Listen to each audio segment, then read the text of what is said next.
So the other day I asked somebody for breakfast and they said, you know what, Ryan, I'm not really a breakfast person, not really hungry for it. Why is this a red flag and what can you do about it? We'll talk about that next.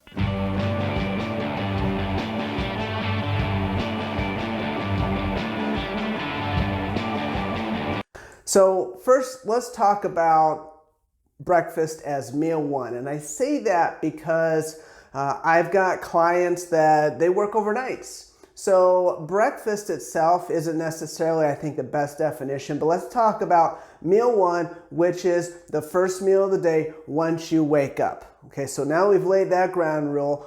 Why is this such a big deal? So if somebody's not a meal one person, they wake up and they're not really hungry, this raises some red flags. The first is, it's a sign that their metabolism is not where it should be. When you wake up, your body is in a depleted state, in a fasted state. You know, you're low on glycogen, you're low on glucose, blood sugar, you're low on amino acids that circulate throughout the bloodstream. Basically, you've been sleeping and your body hasn't gotten nourishment. So you wake up in a state ready to eat. Okay, so that's important.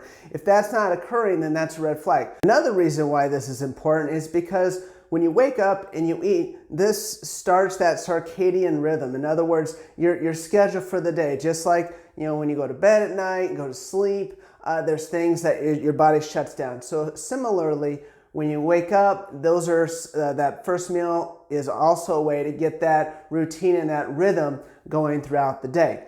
So speaking of that, the thing I like about the first meal of the day is you are guaranteed to use that as an energy source. You know, again, you're waking up depleted and you've got the whole day ahead of you. So what you eat at the beginning of that day is going to set you in the right path. It's going to give you that energy and you're guaranteed to burn it. So that's another reason why that first meal of the day is so important and critical to eat. You know, another thing too is when people skip that first meal of the day, your body's going to want to make it up. Again, if your metabolism's running right, your body's going to make it up later in the day. So if you eat a proper first meal of the day, it's going to prevent you from overeating later in the day, and that's when problems can occur. Now that we've established why meal one is so important, let's talk about what to do and how to implement it. So the first thing, when people say they don't have meal one, what's the number one reason? Well, it's time, of course. So the first thing is to allocate and give yourself enough time to eat meal number one, that first meal of the day. And there's a few ways you can do that. First is wake up earlier, okay? So easier said than done, Ryan. I know, I get it. But in order to set you up for that, you know, go to bed earlier. You know, speaking of that, when you go at night, don't overeat at night, because if you overeat at night, then you might not wake up as hungry as you should, and that just perpetuates the issue. Now, I'm not saying don't eat before bed. I do that myself. I advise that to most of my clients.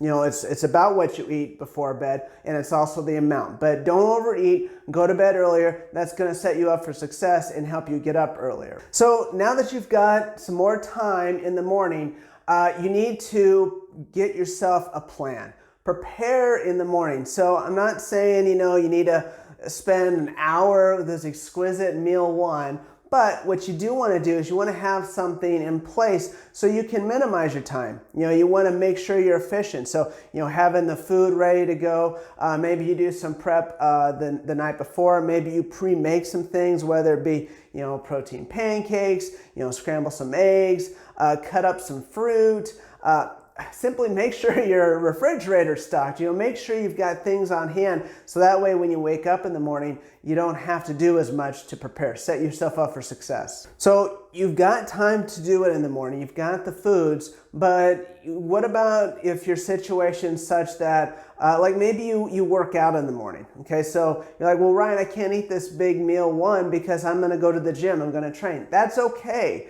You still need the nourishment in the morning. So there's a couple options here. One is you eat two meal ones, or you eat like a pre-workout meal and then a post-workout meal. So the one that you have in the morning first thing before you go to the gym, that has to be a small meal because you're gonna go train. You don't want to feel full. You don't want things sloshing around your stomach. You don't want to throw up. So you got to figure out what is that small meal, again, to get your blood sugar up, to help start recharging your batteries, and so you don't create this big deficit. It's also going to help you train harder. For me, I like saltine crackers. It's an easy digesting carbohydrate. It's got some sodium in there, help with the hydration. And then I usually have a little bit of whey protein. I actually mix it in with my pre-workout or my coffee. Again, it's not a big meal. There's not a ton of fat in it, so it's going to get into you so it doesn't hinder your train session. And then after you train, then that's when you have your big meal, your meal one. That's the one that's going to sustain you, throughout the day and really get things going. So again, if you don't train in the morning, then just start out with meal one. If you do train in the morning, get a little something that's going to settle, and then have that big meal that really is going to set you for the day. So let's talk about this meal as far as like how substantial should it be, what should make it up. Well, the first thing is you want to make it about 1/4 of the calories of the day. This should be one of your biggest meals of the day because it's going to, again, set the stage for energy throughout the day. It's also going to help prevent you from overeating later on in the day. So again, about 1/4 of your calories or so, 1/4 to 1/3, so it should be significant. Also, you want to make sure you have your protein, your carbohydrates, your fats. I also recommend either getting a vegetable and or a fruit in there. You want something that's going to be slow burning.